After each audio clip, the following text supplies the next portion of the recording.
ಅಣ್ಣ ನಮಸ್ತೆ. ಹೇಳ್ರಣ್ಣ. ಅಣ್ಣ ನಿಮ್ಮ ಬಗ್ಗೆ ಪರಿಚಯ ಮಾಡ್ಕೊಳ್ಳಿ. ಮನೋಕುಮಾರ್ ಅಂತ ಹೇಳ್ಬಿಟ್ಟು ಹಾಂ, ರೆಡ್ಡಿಹಳ್ಳಿ, ದೇವನಹಳ್ಳಿ ತಾಲೂಕು, ಬೆಂಗಳೂರು ರೂರಲ್. ನಮಗೂ ಈ ಒಂದು ಜೊತೆ ಇದಾವೆ. ಹಾಂ, ಮತ್ತೆ ಒಂದು ಒಂಟಿ ಕರ ಒಂದಿದೆ. ಒಂಟಿ ಕರ ಒಂದಿದೆ.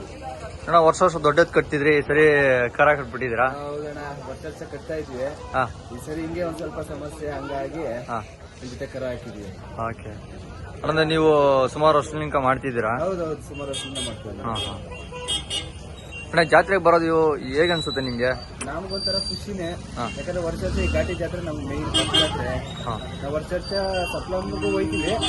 ಸಪ್ಲಮ್ ಮಿಸ್ ಆದ್ರೂ ನಾವು ಘಾಟಿ ಅಂತ ಪಕ್ಕ. ಅಣ್ಣ ಘಾಟಿಯಲ್ಲಿ ಪರವಾಗಿಲ್ಲ ವ್ಯಾಪಾರಗಳು?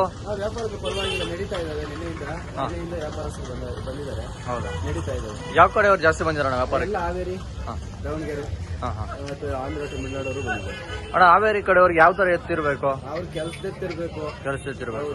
ಹಾಂ ದೊಡ್ಡ ತರ ಕೆಲ್ಸದೆತ್ತಿರ್ಬೇಕು. ಹಾಂ ಹಾಂ. ಯಾಕಂದ್ರೆ ಅವ್ರು ಸಂತೆಗಳಲ್ಲಿ ಮಾಡ್ತಾರಲ್ಲ, ಹಾಂ. ಹಂಗಾಗಿ ಶೋಕಿ ಎತ್ತು ಒಂದು ಸ್ವಲ್ಪ ಕಡಿಮೆ ಕಟ್ಟೋದವ್ರು. ಹಾಂ, ಶೋಕಿ ಎತ್ತು ಸ್ವಲ್ಪ ಚುಂಚನಕಟ್ಟೆ ನೆಕ್ಸ್ಟ್. ಹೌದು, ಚುಂಚನಕಟ್ಟೆಗೆ ಶೋಕಿ ಎತ್ತು ನೆಕ್ಸ್ಟ್ ಜಾತ್ರೆಗಳಿಗೆ ಬೇಕಾದರೂ ಶೋಕಿ ಎತ್ತು, ಚುಂಚನಕಟ್ಟೆ ನೆಕ್ಸ್ಟ್ ಇನ್ಮೇಲೆ ಜಾತ್ರೆಗಳು ಸ್ಟಾರ್ಟ್ ಆಗ್ತಾವಲ್ಲ, ಹಾಂ, ಹಂಗಾಗಿ ಅವ್ರು ಬರ್ತಾರೆ. ಓಕೆ. ಅಣ್ಣ ಈ ಸರಿ ಹಂಗಾದ್ರೆ ಒಂದೇ ಜೊತೆ ನೀವು ಒಂದ್ ಜೊತೆ ಒಂದ್ ಕರ ತಂದಿದ್ದೀರಾ? ಒಂದ್ ಕರ. ಹಾಂ, ಇವು ಕೊಟ್ಮೇಲೆ ಎಲ್ಲಿ ತರ್ತೀರಾ ನೀವು? ನೀವು ಕೊಟ್ಮೇಲೆ ನೆಕ್ಸ್ಟ್ ನೋಡೋಣ, ಇಲ್ಲೇ ಆದ್ರೂ ಸರಿ, ಇಲ್ಲ ಚುಂಚನಕಟ್ಟೆಗೆ ಆದ್ರೂ ಸರಿ ಹೋಗಿ ತಗೊಂಡು. ಅಂದ್ರೆ ಮನೇಲಿ ದನ ಇರ್ಬೇಕು ನಿಮ್ಗೆ? ಹೌದು, ನಮ್ಮ ಮನೇಲಿ ಯಾವಾಗ ಇರ್ಬೇಕು. ಹಾಂ, ವ್ಯಾಪಾರ ಆಗ್ಲಿಲ್ಲ ಅಂದ್ರೆ ಡೈರೆಕ್ಟಿಂಗ್ ಮನೆಗೆ ಹಿಡ್ಕೊಂಡೋಗ್ತೀನಿ. ಹ್ಞೂ, ವ್ಯಾಪಾರ ಆದ್ರೆ ಅವನು ಬೇರೆಯವರು ಇಲ್ಲಾದ್ರೂ ಸರಿ, ಇಲ್ಲಾದ್ರೂ ಚುಂಚನಕಟ್ಟೆಲ್ಲಾದ್ರೂ ಸರಿ ಹಾಂ. ತಗೊಂಡು. ಅಣ್ಣ ಘಾಟಿ ಜಾತ್ರೆಯಲ್ಲಿ ವ್ಯವಸ್ಥೆ ಯಾವ ಥರ ಇದೆಯಾ?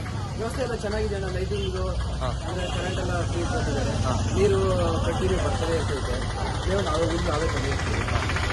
ಮೇನ್ ಬೇಕಾಗಿರೋ ಕರೆಂಟ್ದು ನೀರಿದೆ, ಅದು ನಾವು ತಗೊಂಡ್ಬರ್ತೀವಿ. ಎಲ್ಲ ಕರೆಕ್ಟಾಗಿ ಚೆನ್ನಾಗಿದೆ. ಹಾಂ. ಮತ್ತೆ ಕಮಿಟಿ ಯಾವ ಥರ ನಡೀತಿದೆ? ಕಂಪಿ ಲಾಸ್ಟ್ ದಿನ ನಡೆಯುತ್ತೆ. ಹಾಂ, ಲಾಸ್ಟ್ ದಿನ ಎಲ್ಲ ಸೆಲೆಕ್ಟ್ ಮಾಡ್ಬಿಟ್ಟು ಆಮೇಲೆ ಕೊಡ್ತಾರೆ. ಹಾಂ. ಅಂದ್ರೆ ಪ್ರೈಸು ಅವತ್ತೇ ಕೊಡ್ತಾರಾ? ಪ್ರೈಸ್ ಅವತ್ತೇ ಕೊಡೋಣ. ಹಾಂ, ಅವು ಕಮಿಟಿಯವರು ಯಾವ ತರ ಡಿಸೈಡ್ ಮಾಡ್ತಾರೆ, ಯಾವತ್ತು ಇದು ಮಾಡ್ತಾರೋ ಗೊತ್ತಿಲ್ಲ. ಡಾಕ್ಟರ್ ಎಲ್ಲ ಬಂದು ಎಲ್ಲ ಫೈನಲ್ ಮಾಡ್ಕೊಟ್ಟು ಹೋಗ್ತಾರೆ. ಅಂದ್ರೆ ಅವ್ರ ಕಮಿಟಿಯವರಿಗೆ ಸಂಬಂಧಪಟ್ಟಿದ್ದು ಕಮಿಟಿಯವರು ಡಿಸೈಡ್ ಮಾಡಿ ಅದು ಒಂದಿನ ನಮಗೆ ಫೋನ್ ಮಾಡ್ತಾರೆ, ಈ ತರ ಪ್ರೈಸ್ ಬಂದಿದೆ ತಗೊಳ್ಳೋದು ಅಂತ. ಅಂದ್ರೆ ಯಾವ ದಿನ ಕೊಟ್ರೆ ನಿಮ್ಗೆ ಸೂಕ್ತ? ಅಂದ್ರೆ ಮಾಡಿದ ದಿನನೇ ಕೊಟ್ರೆ ಸೂಕ್ತ ಅಲ್ವಾ? ಹೌದು, ಮಾಡಿದ ದಿನ ಕೊಟ್ರೆ ಸೂಕ್ತ. ಅಂದ್ರೆ ಇಲ್ಲಿನ ವ್ಯವಸ್ಥೆ ಯಾವ ತರ ಇದೆ ಅಂತ ನಮಗೂ ಗೊತ್ತಿಲ್ಲ. ಮುಂಚೆಯಿಂದ ಅದೇ ತರ ನಡ್ಕೊಂಡ್ ಬಂದಿದೆ. ಹಾಂ, ಘಾಟಿಯಲ್ಲಿ ಮುಂಚೆಯಿಂದ ಅದೇ ತರ ನಡ್ಕೊಂಡ್ ಬಂದಿದೆ. ಕಮಿಟಿ ಆದ್ಮೇಲೆ ಸ್ವಲ್ಪ ದಿನಕ್ಕೆ ಫೋನ್ ಮಾಡ್ತಾರೆ, ಒಂದು 15-20 ದಿನಕ್ಕೆ ಫೋನ್ ಮಾಡ್ತಾರೆ, ಈ ತರ ಪ್ರೈಸ್ ಬಂದಿದೆ, ಬನ್ನಿ ಕಲೆಕ್ಟ್ ಮಾಡ್ಕೊಂಡು ಅಂತ. ಹೌದು. ಅದು ಅವತ್ತಿಂದ ಪದ್ಧತಿ ಹಾಗೆ ಬಂದಿದೆ. ಇವಾಗ ಇನ್ನು ಮುಂದೆ ಈ ವರ್ಷ ಏನಾಗುತ್ತೆ ಅನ್ನೋದು ಗೊತ್ತಿಲ್ಲ. ಅವತ್ತೇ ಕೊಡ್ತಾರ ಅಥವಾ ಮುಂಚೆ ತರ 15 ದಿನಕ್ಕೆ ಫೋನ್ ಮಾಡ್ಬಿಟ್ಟು ಕೊಡ್ತಾರ ಅನ್ನೋದು ಗೊತ್ತಿಲ್ಲ. ಇನ್ನು ಕಮಿಟಿಯಾಗಿ ಅವತ್ತೇ ಕೊಟ್ರೆ ನಮ್ಗೆ ಇನ್ನೂ ಖುಷಿ. ಯಾಕಂದ್ರೆ ಬಂದಿದ್ಯೋ ಬಂದಿಲ್ಲ ಅನ್ನೋದು ಅವತ್ತೇ ಗೊತ್ತಾಗ್ಬಿಡುತ್ತಲ್ಲ. ಹೌದು, ಖುಷಿಯಿಂದ ಮನೆಗೆ ಹೋಗ್ತೀರಾ? ಹೌದು, ಖುಷಿಯಿಂದ ಮನೆಗೆ ಹೋಗ್ತೀವಿ. ಈ ನೆಕ್ಸ್ಟ್ 15 ದಿನ ಕೊಡ್ತಾರಲ್ಲ, ಅವಾಗ ಬಂದಿದ್ಯೋ ಇಲ್ವೋ ಅಂತ ಅದೊಂದು ಇದಾಗುತ್ತೆ. ಮತ್ತೆ ಅದನ್ನ ಪ್ರೈಸ್ ಇಸ್ಕೊಳಕ್ಕೂ ಅಷ್ಟೊಂದು ಕುತೂಹಲ ಇರಲ್ಲ. ಹೌದು, ಕಮಿಟಿ ಮುಗಿದು ಒಂದು 2 ಗಂಟೆ 3 ಗಂಟೆ ಒಳಗಡೆ ತಗೊಂಡ್ರೆ ಅದೊಂದು ಖುಷಿ ಇರುತ್ತೆ. ಇಲ್ಲ ಮಾರನೇ ದಿನ ತಗೊಂಡ್ರು ಅದೊಂಥರ ಖುಷಿ ಇರುತ್ತೆ. ಹೌದು, ಆದ್ಮೇಲೆ ಒಂದು 15-20 ದಿನ ಆದ್ರೆ ಅವಾಗ ಜಾತ್ರೆ ಕ್ರೇಜ್ ಹೊರಟಾಗಿರುತ್ತೆ. ಕ್ರೇಜ್ ಹೊರಟಾಗಿರ್ತದೆ. ಹೌದು, ಎತ್ತು ಯಾರಿಗ ಕೊಟ್ಟಿರ್ತೇವೋ ಇಲ್ವೋ. ಹೌದು ಹೌದು, ಅಂದ್ರೆ ಜಾತ್ರೆಲಿ ಇದ್ರೆ ಕೊಟ್ರೆ ಸೂಕ್ತ. ಹೌದು. ಇವಾಗ ನೋಡಿ, ಕಮಿಟಿ ದಿನ ಎಲ್ಲ ಸೆಲೆಕ್ಟ್ ಮಾಡಿ ಅವತ್ತೇ ಕೊಟ್ಬಿಟ್ರೆ ನೆಕ್ಸ್ಟ್ ನಾವು ದನ ಮಾರೋದಕ್ಕೂ ಇದಾಗುತ್ತೆ. ಯಾಕಂತಂದ್ರೆ ಪ್ರೈಸ್ ಹೊಡೆದಿದ್ದಾವಪ್ಪ ಘಾಟಿಯಲ್ಲಿ ಅಂತಂದ್ರೆ ಯಾರಾದ್ರೂ ಬಂದು 10,000 ಜಾಸ್ತಿ ಆದ್ರೂ ಪ್ರೈಸ್ ಹೊಡೆದ್ರೆ ನೆಕ್ಸ್ಟ್ ಜಾತ್ರೆ ಪ್ರೈಸ್ ಮಾಡ್ತವೆ ಅಂತ ಅಂದ್ಬಿಟ್ಟು ತಗೊಂಡೋಗ್ತಾರೆ. ಓಕೆ.